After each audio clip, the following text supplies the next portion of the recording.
Hi மக்களே! இதை good நியூஸ்னு சொல்கிறதான்னு தெரிலங்க. ஆனால் வீக்கா ஃபேன்ஸ் இன்றைக்கி நிம்மதியாக தூங்க ரொம்ப ரொம்ப அவசியமான நியூஸுங்க.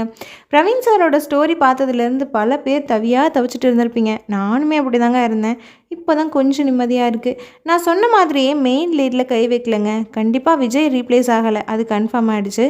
காவேரியை சேஞ்ச் பண்ணுறதுக்கு சான்ஸே கிடையாதுங்க. அப்போது யார் தான் ரீப்ளேஸ் ஆக போகிறாங்கன்னு கேட்டால் யமுனான்னு சொல்லிட்டாங்க. எனக்கு கொஞ்சம் நம்பிக்கையான இடத்துலேருந்து தாங்க இன்ஃபர்மேஷன் வந்தது. ஸோ தைரியமாக நம்பலாம். யமுனாவை தாங்க சேஞ்ச் பண்ண போகிறாங்க. இது 95% கன்ஃபார்ம் ஆகிடுச்சு. கொஞ்சம் கன்ஃபியூஷன் இருக்க தாங்க செய்யுது. ஆனால் நம்புவோம், நம்ம நம்புறது தானே நடக்கும். இது யமுனா ஃபேன்ஸ்க்கு கொஞ்சம் வருத்தமாக தான் இருக்கும். என்ன ரீசன்னு தெரிலங்க. கண்டிப்பாக அந்த நியூஸும் வரும். தகவல் தெரிஞ்சதும் கண்டிப்பாக அப்டேட் பண்ணுறேங்க. இன்றைக்கி எபிசோடில் யமுனாவை காட்டவே இல்லை பார்த்தீங்களா? லாஸ்ட்டாக கங்கா ரீப்ளேஸ்மெண்ட்டாக கூட இப்படி தாங்க பண்ணாங்க. விஜய் காவேரி ரிசப்ஷன் எபிசோட்ஸில் அவங்கள காட்டாமல் நெக்ஸ்ட் எபிசோட்லேயே ரீப்ளேஸ் பண்ணிட்டாங்க.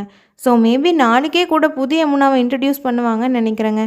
அதுக்கு தான் பிரவீன் சார் இன்றைக்கி ஸ்டோரியில் லீட் கொடுத்துருப்பாருன்னு தோணுதுங்க. ஒருவேளை நெக்ஸ்ட்டு ஷூட்டிங்கில் இருந்து கூட அவங்க ரீப்ளேஸ் ஆகலாம். அது எனக்கு எக்ஸாக்டாக தெரியல. அடுத்தடுத்து யமுனாக்கு ரொம்ப முக்கியமான சீன்ஸ்லாம் நிறைய வரப்போகுது. இந்த டைம் பார்த்து ரீப்ளேஸ் நடக்குது. ரீசன் என்னவா இருக்கும்னு என்னால் கெஸ் பண்ண முடியலைங்க. யமுனா பர்ஸ்ட் அவுட் ஆகி நிவினை கொஷின் பண்ணாதான் விஜய் காவேரி லைஃபே மாறும். அந்த சீனுக்காக தாங்க நான் பயங்கரமான வெயிட்டிங்கில் இருக்கேன். எனிவே இன்றைக்கி மார்னிங்லேருந்து நம்ம பட்ட பாட்டுக்கு அட்லீஸ்ட் நைட் ஆச்சும் தூங்குறதுக்குள்ளே ரிலீஃப் கிடச்சிதே, அதுவே ரொம்ப சந்தோஷங்க. சரி, எல்லோரும் ஒரு ஸ்வீட் இல்லைனா கொஞ்சமாக சக்கரை சாப்பிட்டு நிம்மதியாக தூங்குங்க. நம்ம விஜய் காவேரி எங்கேயும் போக மாட்டாங்க.